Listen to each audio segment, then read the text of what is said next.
شروع اللہ کا نام لے کر جو بڑا مہربان نہایت رحم والا ہے۔ السلام علیکم سامعین محترم، امید ہے آپ سب لوگ خیر و عافیت سے ہوں گے۔ آج ایک حدیث پاک آپ کو پڑھ کر سنواتا ہوں۔ درود شریف کی فضیلت۔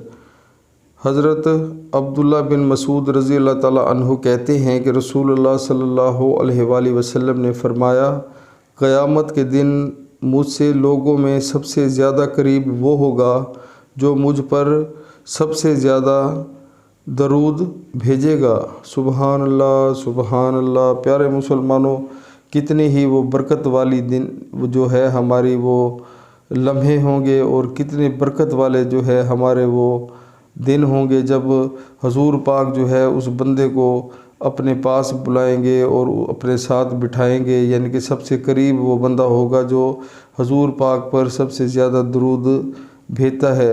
تو پیارے مسلمانوں، ہمیں چاہیے کہ ہم اپنی زندگی میں معمول بنا لیں۔ جیسے ہم 3 ٹائم کھانا کھاتے ہیں، ہمیں یاد رہتا ہے کہ ہم نے کھانا کھانا ہے، یعنی کہ ہمیں احساس ہوتا ہے کہ ہمارے کپڑے جو ہے وہ میلے ہو چکے ہیں تو ہم نے کپڑے چینج کرنے ہیں۔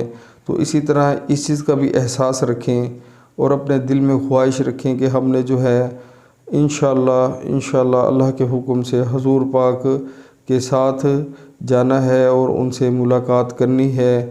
تو یہ اس وقت ہوگا ممکن جب ہم حضور پاک پر دن رات اٹھتے بیٹھتے درود پاک کی جو ہے وہ برسات بھیجیں گے۔ اللہ اور اللہ کے فرشتے بھی حضور پاک پر درود اور سلام بھیجتے ہیں۔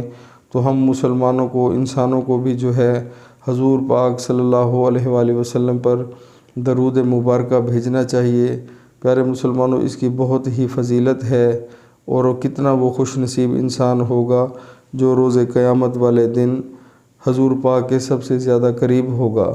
پیارے مسلمانوں، اپنی زندگی میں نماز کو لازم قرار کریں، کیونکہ اگر ہم نماز نہیں پڑھیں گے تو ہم شیطان کے رستے پر چلتے جائیں گے اور وہ جو ہے ہمیں اللہ کی راہ سے جو ہے وہ بھٹکا دے گا، اور اس کی تو کوشش بھی یہی ہے کہ وہ ہمارا کھلا دشمن ہے کہ ہمیں جو ہے وہ بھٹکاتا رہے، ہمیں غلط راستے بتاتا رہے، لیکن حالانکہ وہ ہے ہمارا کھلا دشمن۔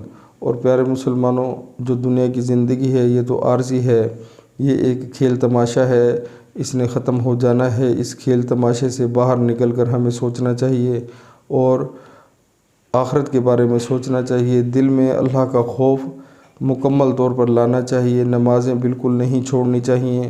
زندگی کا کوئی بھروسہ نہیں، کسی ٹائم بھی فرشتہ ہماری موت کے لیے آ سکتا ہے، روح قبض کرنے کے لیے آ سکتا ہے۔ تب وہ ایک لمحہ نہ اوپر ہوگا نہ نیچے ہوگا، اور ہم اس دنیا سے چلے جائیں گے۔ یہ دنیا عارضی ہے۔ پیارے مسلمانوں، آخرت کے بارے میں سوچیں اور اسی کے بارے میں دن رات جو ہے وہ محنت کریں، نماز پڑھیں، قرآن پاک پڑھیں، گالی گلوچ سے بچیں، رزق حرام کمانے سے بچیں۔ جتنے بھی اللہ کے حکم ہیں انشاءاللہ وہ ہمیں مانیں گے تو انشاءاللہ ہماری جو ہے زندگی بھی بہتر ہو جائے گی دنیا کی، اور آخرت کی زندگی میں بھی اللہ تعالی ہمیں اجر عظیم عطا فرمائیں گے۔ تو عمل کریں، بہت فائدہ ہوگا۔